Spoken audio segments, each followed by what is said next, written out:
Hi, it's Jay Paye here, your favorite business, entertainment, and a real estate attorney.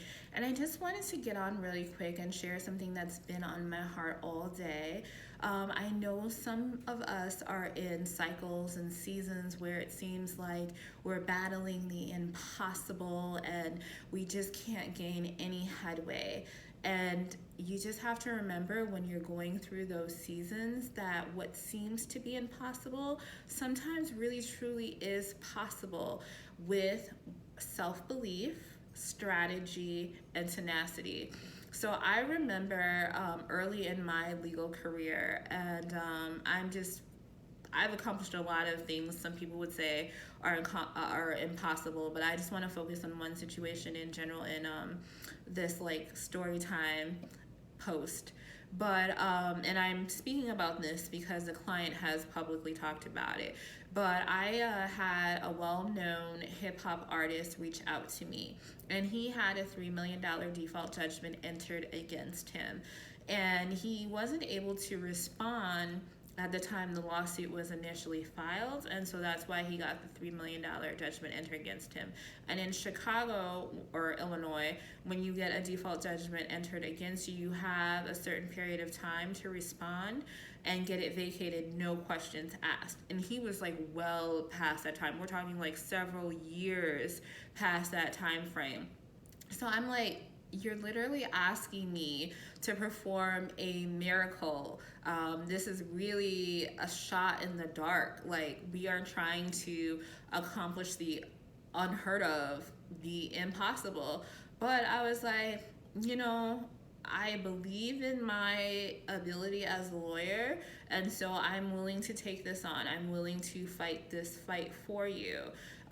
And if I didn't have that strong sense of self-belief in myself as an attorney, there would have been no way that we would have been able to get that $3 million judgment vacated. But I also went into it with strategy, knowing that I was a newer attorney.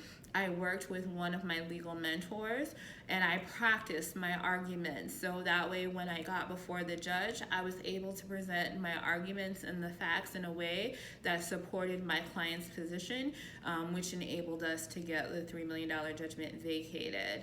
And then lastly, I had tenacity. I was the lawyer representing the other side, had been a practicing attorney for 20 years. And they were looking at me like, what does this little girl think she's gonna do? Like, really, she's gonna get this $3 million judgment set aside? She's like nuts. But because I didn't give up and I didn't let the pressure and I didn't let all of the challenges get to me, I just kept fighting and fighting and fighting. And this wasn't like a 3-month thing. This was like a year-long battle that it took. And you know, I just had to keep fighting every day for a year and just being tenacious. And then I was able to get, like I said, the $3 million judgment vacated for my client. But it really was a fight. It really was a David and Goliath situation. So if you're in a cycle or in a period in your life where you feel like you are trying to David your Goliath, just remember that with some self-belief, some self-confidence, strategy, and tenacity, what seems to be impossible is possible, because even the word itself says impossible. The word itself says I am possible. So just believe that and keep fighting whatever your Goliath is in this season and in the cycle. So that was just on my heart to share today, and I hope that it touched whoever it was supposed to reach. And enjoy the rest of your evening.